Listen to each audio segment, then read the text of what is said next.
Alright, so this is the St Kilda A-grade Criterium run this morning. I have a camera on my bike, however I forgot to turn it on. So you'll see me racing around here in the field with the camera, but unfortunately no footage. This camera you're looking at right now is on Patrick Gill's bike. Paddy's a long time awesome cyclist, A-grade cyclist. Has raced a couple of UCI races, a tour of Indonesia a few years ago, so a very good bike rider, and he's next to me, sitting right next to me now, so he's going to help me narrate some of this footage. Welcome, Paddy. Happy to be here. So, mate, pretty good view here. We've got your right brake, obviously, so we can watch you change gears and whatnot. But you've positioned yourself at the front here, and just keep. What are you at the front for? Well, it's St Kilda. First lap's always neutral, and then it takes off out of the blocks. So if you have a bit of a bad day, it's always good just to start at the front.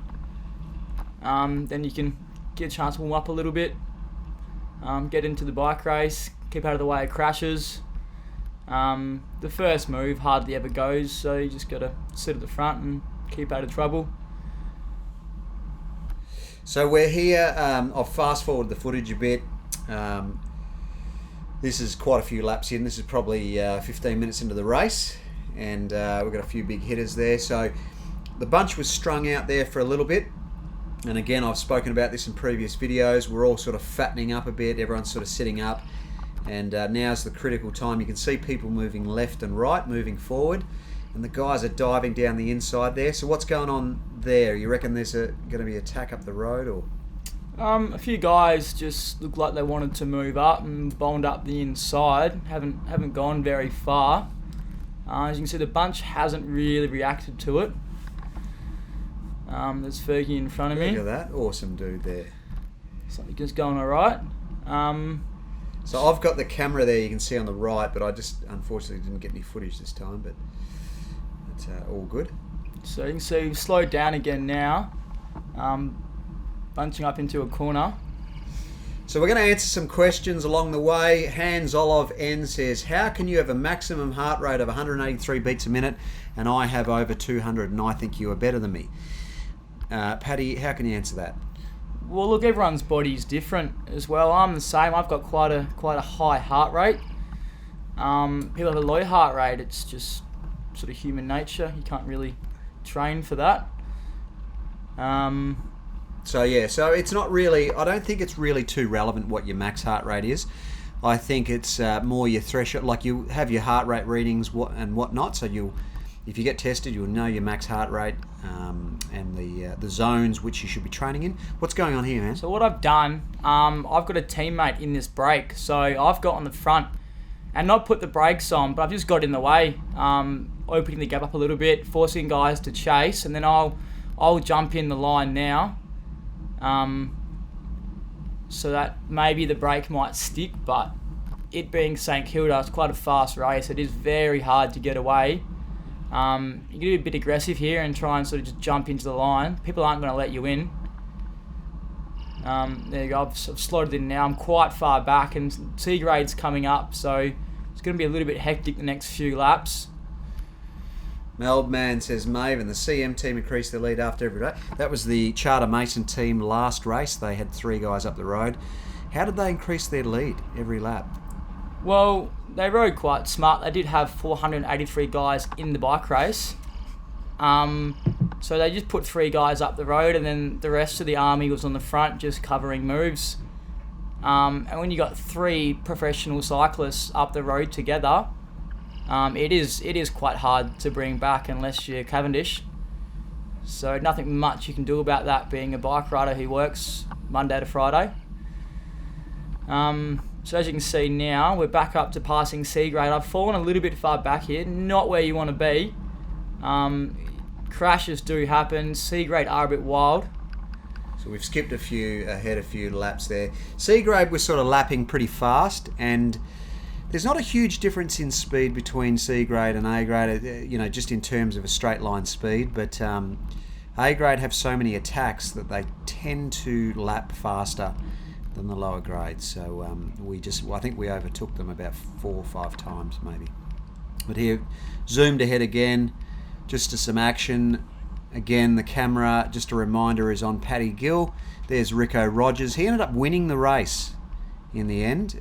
So this guy right in front of us, number 56. So keep an eye on him in the footage. But we've got Paddy here. I'm floating around in the pack, probably down the back somewhere, just chilling out.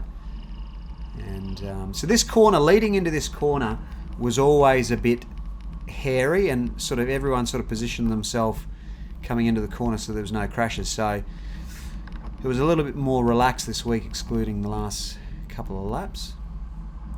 And here we go again. I think you make a move here. What am I doing here? So I've decided to have a bit of a dig. Legs must be feeling okay. Really important when you do attack is to not give 110%. There was I think about half an hour still to go in the bike race. Trying to figure out if I actually make it across to this break. Probably hurting now, regretting my decision. So what did you do in here, you reckon?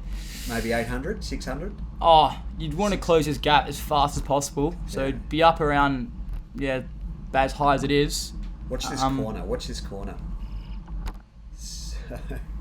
Does get a little bit tight. You can't really panic there. If you do feel like you're getting squeezed, always just throw a knee out to the side. So it does tend to make people get a long way around you. And don't be scared to push in a little bit. Just be aware of who's around you, like lap riders or anyone in your blind spot. M44 says, if teams and individuals are combined, don't teams always have an advantage because they know they can work with each other? Yes, I would say teams do have the advantage in races like this. You saw that last week. Charter Mason had 3 guys up the road. And again, the reason those 3 guys go away is the other guys in the team will sit on the front of the main bunch and they'll sort of 3/4 pedal. And when people attack, they'll just jump straight on their wheel and cover the things. And that fluctuation in speed allows the 3 guys who are up the road to maintain a constant, steady pace. And they incrementally make gains on the bunch. So that's pretty much why teams are generally more successful. So we're coming into the last 3 laps here. Paddy has the camera. I'm a little bit further up in the field. I'm spewing I didn't have some footage. So I don't know, we may see me, but this is we're on board again with Paddy, coming into the last 3 laps here, and it gets a bit hairy. So talk us through what's going on, Paddy. As you can see, there's a few guys bumping and barging. I'm getting a little bit squeezed on the outside, not panicking just yet. I've gone to move up right here, and I've been turned left on, so I've just gone into the gutter. My experience level peaked then, managed to hold it up, and that's it for the end of the day for me, unfortunately. Bunch was doing about 50-60 k's an hour. It's 8 wide into corners, 2 laps to go. You're going to really struggle to move up. Dear Cycling Maven, what do you do to train sprints? As I'm focusing on the kilo. For the kilo, it's a specific sprint event. I'd be doing lots of strength, leg work, gym work, and maybe sprints, minute-long sprints. Probably the best thing for that. Yeah, but as you were saying, Paddy, so end of race, 2 laps to go. Well, that's it. A lot of us do have to go to work on a Monday. So I'm just sitting on the back of the bunch now. There's probably about 20 guys at the front, kamikaze into the next few corners. It's pretty full on in 11, 12, biggest gear. Guys going everywhere at the moment. You want to be up top 10 by now if you were going to go on the kick. But I can't move up from where I am. Yeah, so pretty much when you have an incident like that happen, it rattles you. Like it literally, if you nearly crash or a close call like that, it'll mess with your head and it's hard to move up. And even if you hadn't had a crash from this position, it's very hard with 2 laps to go to make up places. So, these guys, we haven't got any speed or data footage from Paddy's bike, but these guys are flying here. They're doing 50, 55k an hour. So, you know, you've got to be doing 60k an hour to make up some places. And that's where I've harped on about this in previous videos. It's so important to be in the top 10 with 3 laps to go. Now, it turns out, unfortunately, as I said, I haven't got the footage, but I'm actually about 5th or 6th wheel at this stage. So I'm right up the front. And it would have been some really, really good footage, but unfortunately we don't have any this week. But you can see the bunch is really strung out here. There's quite a few riders in it, and these boys are flying. What would you say, Paddy, they're doing now? Oh, down the back straight now, it'd be easy 60, 65 k's an hour. It's tailwind. As you can see now, I've just swung off and got out of the way. There's no point sprinting for anything less than 10th. Accidents happen. Bike Bug boys are on the front giving it hell. And here's the finish now with Rico getting first and Pat Drapac getting second. And I'm on the far side of the road there. So as you can see, it's still pretty hotly contested finish there. So yeah, I mean, Paddy is an absolute weapon on the bike. Rico, I've said, is a very fast sprinter. So great result there. Coming back to Pat Drapac, this course really suits him. Real punchy rider. Turn of speed is world class. So it should be a good little bike race. So he's just checking out his shoes and stuff. Just a bit of chat before the race. There's always a bit of banter before a bike race. I think we're getting debriefed at the moment, and the guy didn't have a microphone, so no one could really hear him. But we're about to take off. Everyone's getting ready. So the African Wildlife Safari team is a well-known NRS team in Australia. For those of you tuning in from overseas, very, very good team, very good bike riders, and they're certainly always up there in the finish. And then Paddy Drapac, his team is Pat's Veg, and so that's another excellent NRS team. They are doing so well in the Tour of Tasmania at the moment, and so they're always up in the front few.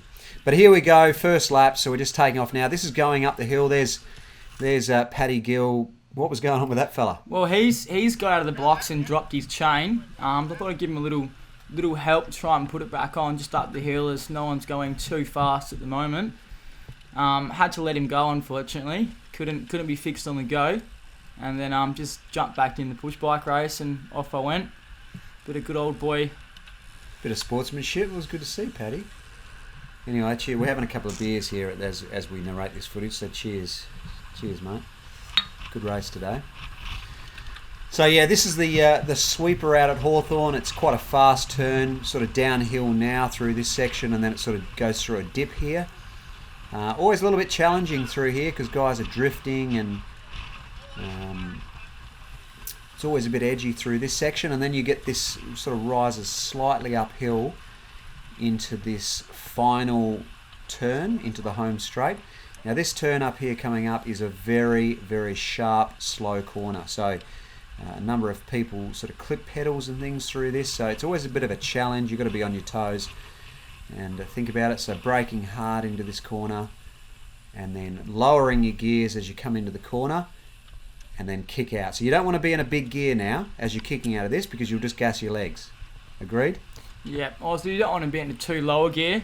You'll come out and spin a bit too hard, and people start riding away from you. So gear selection up this hill is critical. It's real tough course, so you want to really focus on saving your 1% to get to the end, because everyone just hurts out of the blocks. The first few laps are always full on. Guys just settling in, feeling fresh, feeling good. So everyone wants to have a little dig. It's really important just to stay at the front at these bike races and just save your legs and watch for moves. But it's a real selective course. Guys will just start getting dropped as you go through. As you can see, we've had a bit of a lull down the back. People trying to move up and left and the right. It's all over the road. So this is a classic example of right now of where bunches, the guys sit up in the front, and everyone sort of goes down the outside left and right, and it tries to make up some places. And so Patrick Drapac, he's just gone down the outside. I actually like this kit. What do you think of this floral kit here? I think it's the company called Any Given Sunday. They're an apparel company here in Melbourne. I don't mind it. What do you think? Oh, it's definitely a different kit. It's quite summer, which is nice. Only a few particular guys can pull it off. Yeah, I can't imagine I'd be able to pull off the floral. But I do like it. It's not bad. So yeah, so we've got some good teams here. The boys are just, usually in the first few laps, they're sort of always just looking at each other, seeing who's going well, who's feeling good. So Paddy, one of his skills is that he's a very, very fast sprinter. If you think I can sprint, this guy makes me look like a school kid. So he's just sitting in, looking after himself. He'll probably go with a few moves throughout this race, but at the end of the day, he'll try and get the sprint win. So there goes the AWS boys, and it's game on. So people are just trying to launch up the road here. It's a great circuit, it's a tough circuit, so it's good to get up the road on this course. And Paddy's moving with it. So as you can see, there's a lot of big teams have gone across to that. Search to retain African wildlife. Pat's obviously being attentive, moved up to follow wheels. Break hasn't gone too far away, it's just there. Real important again, just at the front of this bike race. So Pat will only sprint to this first corner, then he'll sit down, and then there's guys behind that'll be chasing for double what he is. That's why it's really important to stay at the front, saving your legs. So he's sat up now, he's fine, moving up, which is clever. So he can sit back, have a little rest now, but he's not. He's hit out. He's feeling good. He has. Wants to have a dig. He's just going straight across. See how low he gets? So he's got the chest strap on here, the GoPro chest strap. He's looking down to see whether the camera is still pointing forward. But it was quite inhibitive for Paddy because he's one of these bike riders that gets very low, and so his knees kept hitting the camera. And I spoke with him after the race, and he said it was sort of getting in the way a bit. But I think we'll put it on the front of his bike in future.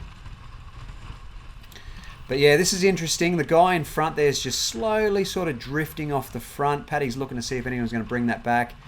And one of the Pat's Veg boys goes across to it. So you go. So you see Pat just flicked his hand to the right there. He's obviously covered a move and a bit tired, so he's flicked his hand. He wants his teammate to chase, and he has covered that move quite well. And Pat's just sort of slid into the bunch again to recover. Again, riding really good position, back up the climb. This climb really wears the legs out. Doing it at least 25, 30 times.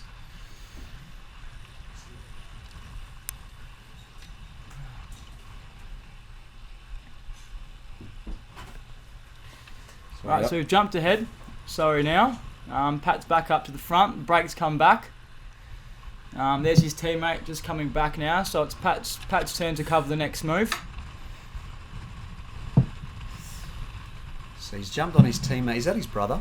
That's not. That is Sam Evans, it looks like. Another one of the young Pat's Veg riders. Quite a handy bike rider. Had quite a good tour in Canberra not long ago.